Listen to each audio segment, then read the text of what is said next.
चांदनी रात में एक पुराना हवेली मंडराती है। इसकी अंधेरी छवि आश्चर्य और भय दोनों को जगाती है। बिंकू, उसकी आवाज डर से कांपती हुई, पूछता है, टिंकू, क्या तुम्हें सचमुच लगता है कि यह दर्पण बात करता है? टिंकू बहादुरी से अफवाहों को खारिज करता है, घोषणा करता है, अरे यह सब झूठ है, चलो अंदर चलते हैं। टिंकू और बिंकू सावधानी से हवेली के अंधेरे कमरे में कदम रखते हैं, जिसके केंद्र में एक प्राचीन दर्पण भयावह रूप से मंडरा रहा है। जैसे ही वे दर्पण में घूरते हैं, उनकी परछाइयां अलग हो जाती हैं और स्वतंत्र रूप से घूमने लगती हैं, जिससे एक आदिम भय पैदा होता है। एक ठंडी आवाज परछाइयों से गूंजती है, क्योंकि शैडो टिंकू घोषणा करता है, अब हम तुम्हारे असली दोस्त हैं, तुम हमेशा अंदर ही रहोगे और हम बाहर मजा करेंगे। हवेली के कमरे की धुंधली रोशनी में दर्पण एक खौफनाक मुस्कान के साथ कहता है, अगर तुम चाहते हो कि परछाइयां लौट आएं, तो मेरी पहेली का जवाब दो। मैं बिना किसी आवाज के सब कुछ दिखाता हूं, लेकिन मैं खुद कुछ भी नहीं देख सकता।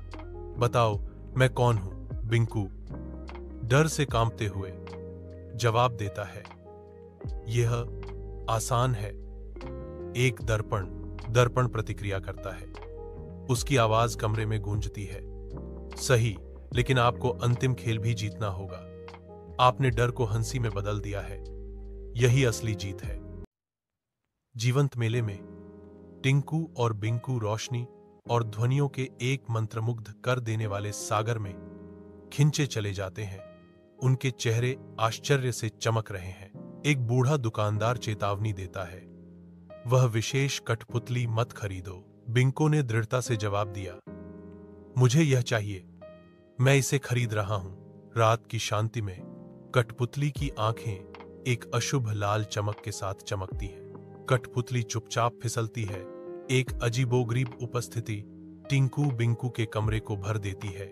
जादुई धागे टिंकू बिंकू को बांधते हैं, जिससे वे कठपुतलियों की तरह नाचने पर मजबूर हो जाते हैं। टिंकू अपनी हिम्मत जुटाते हुए कठपुतली को भस्म करने वाली आग की ओर बढ़ाता है। कठपुतली लपटों में समा जाती है, उसका स्वरूप राख में बदल जाता है। कठपुतली के धागे बुझने के साथ बच्चों को उनकी कैद से रिहा कर दिया जाता है, जिससे एक गहन शांति छा जाती है।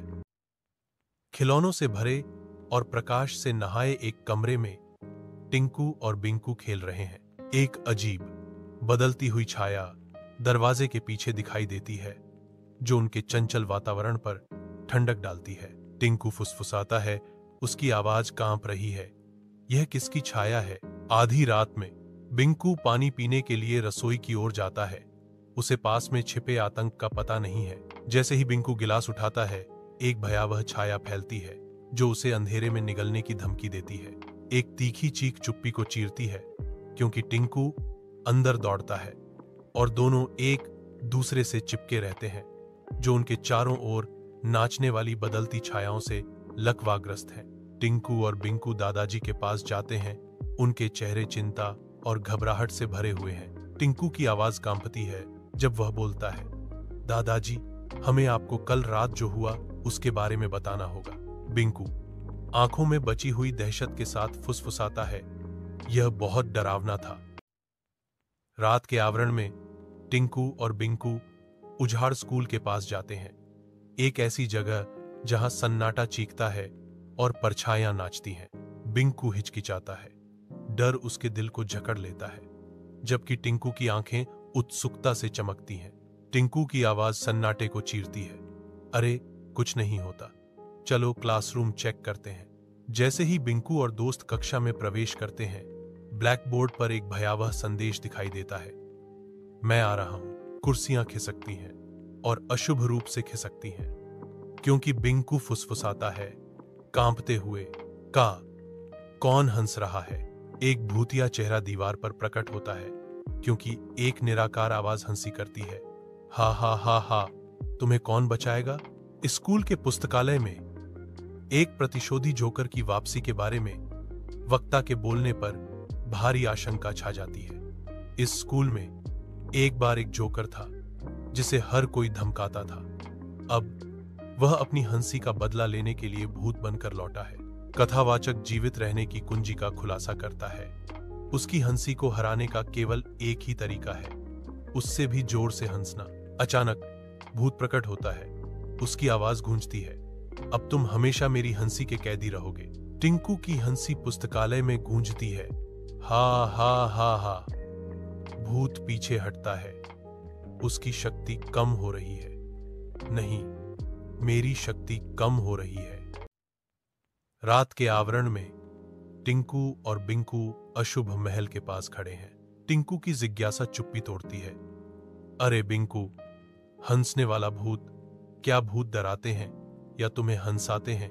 बिंकू साहस से प्रेरित होकर घोषणा करता है, चलो चलें और देखें। बिंकू और उसका भाई महल के अंदर कदम रखते हैं।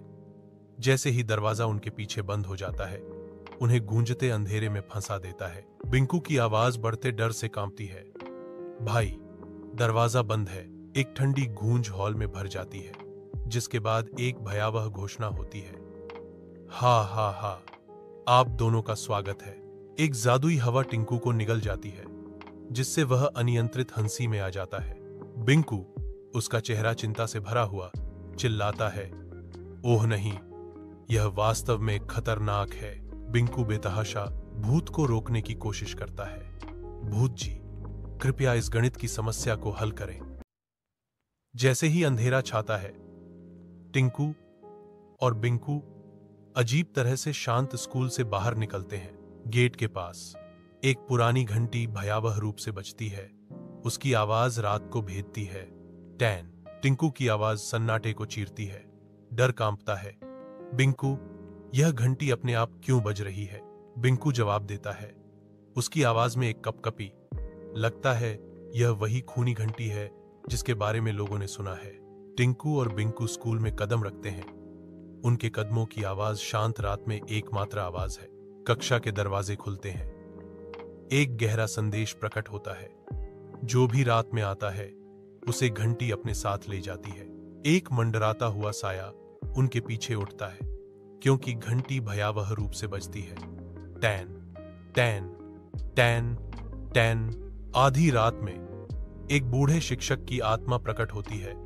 उसकी घंटी की कोमल झंकार शांति को चीरती है। उसका हाथ उठता है, एक इशारा जो अलौकिक और अशुभ दोनों है, क्योंकि उसका स्वरूप मंद प्रकाश में झिलमिलाता है। उसकी आवाज प्राचीन अधिकार के साथ गूंजती है, तुम दोनों ने मेरी शांति भंग की है।